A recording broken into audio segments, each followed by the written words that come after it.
Jeremy Corbyn is not just the MP for Islington and North, but an extremely delicate, passionate and inspiring MP to his constituents and the wider Labour movement. But Jeremy's also at the forefront of campaigning, fighting back and mobilising against war, for Palestine, internationally, all of those great causes actually. All of those great causes that we hold so dear. And I know he's not going to say this about himself, but I'm incredibly pleased that he's standing for Labour leader.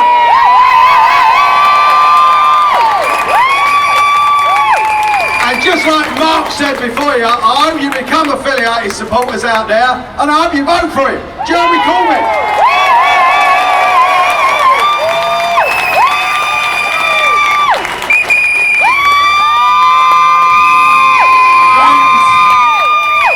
Friends, first of all, demonstrations are very important.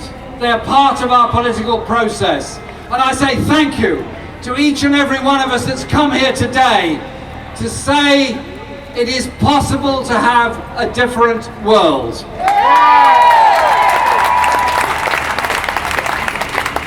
We are giving the message that the austerity we've had for the past 5 years is not necessary.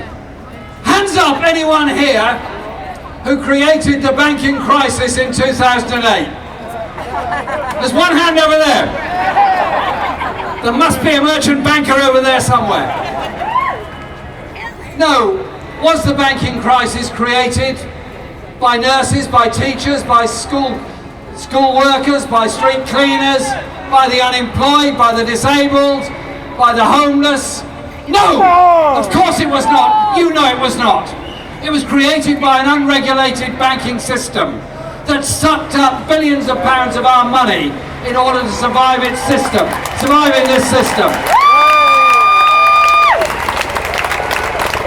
Initially, the nationalisation of the banks was absolutely good and the right thing to do. There is no case whatsoever for now selling off RBS shares at a loss that somebody can make a greater profit out of our money in the first place.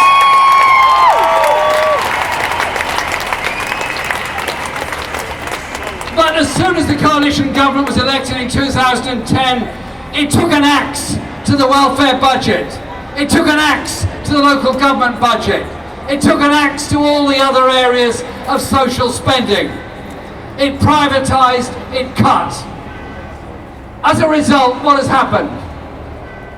1 million people in Britain use food banks regularly. And we are the 4th richest country in the world. Is that necessary? Is it right? Of course it's not necessary, and of course it is not right. Inequality has got worse and worse. The 100 richest people in this country now own the equivalent of the wealth of 30% of the entire population.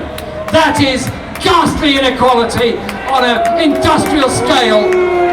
And if these next round of cuts go through, and I'm sure the government intends to put them through, then the situation is going to get worse and worse. I travel around the country a great deal, with all these debates and hustings and so on, and everywhere you meet people that are begging on the street, you meet people that are sleeping on the street, you meet young people working 0 hours contracts, unable to make ends meet, getting into benefit problems because they don't know what their income's going to be. Is it really morally right or just that anyone should be forced to sleep on the streets of this country at any time? Instead of extolling the virtues of ever-rising prices in the property market, particularly in London, I've got a different idea. 1, build council housing for those people in need. 2, regulate the private rented sector. We are spending £11 billion a year on in-work benefits subsidising low wages. We're spending at least £25 billion a year subsidising landlords charging extortionate rents in some parts of the country. We need a different narrative and a different story. So I say this, the people that marched in this square in the 1850s with the People's Charter didn't achieve very much that day. They were dismissed as out of date, out of time and irrelevant. Within 50 years, we had a national insurance system. Within 20 years, we had a universal education system. Within 70 years, we had council housing. Within 100 years, we had a universal health service. Those people were real visionaries.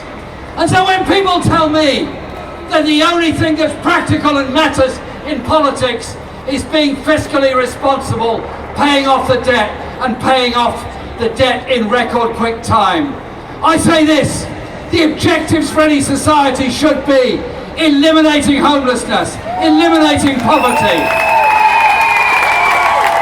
reducing the levels of inequality, investing in productive work and productive jobs. But we are shortchanged when the media tell us all that matters is finding somebody to blame. So, UKIP come along and say, plague on all your houses, blame every migrant that's come here. No! I stand with those people that have come to this country, worked, contributed, and are part of our society. I want a humanitarian and decent response to those poor people who are victims of war that are dying in the Mediterranean trying to reach a place of safety.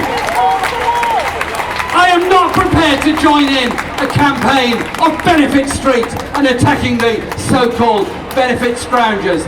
I want us to stand up as brave people did in the 1920s and 1930s and said, we want a state that takes responsibility, a community that takes responsibility for everybody to ensure nobody is destitute. We each care for all, everyone caring for everybody else. I think it's called socialism. And the last point I want to make is this. We've all been in this square many times to oppose wars, to oppose nuclear weapons and oppose so many other things. The world is not an easy place. The levels of injustice are appalling. The levels of greed are almost overwhelming. Are we going to solve any of those problems by spending £100 billion on new nuclear weapons? Are we going to solve those problems by global reach of our defence capability to start wars everywhere in the world? No. Let's try to rebalance, rethink our society. A world at peace and human rights, social justice for all at home, but above all, remember those that came before us. We stand on their shoulders, those people that achieved so much for all of us, for education, for health, for housing. Let's go forward with confidence and optimism. This anti-austerity movement is a movement. It's not, absolutely not, about individuals and absolutely not about ambitious individuals. This is about a social movement of all of us that can rechange our society into something good rather than something that is cruel and divided. You all know the way forward. Thank you.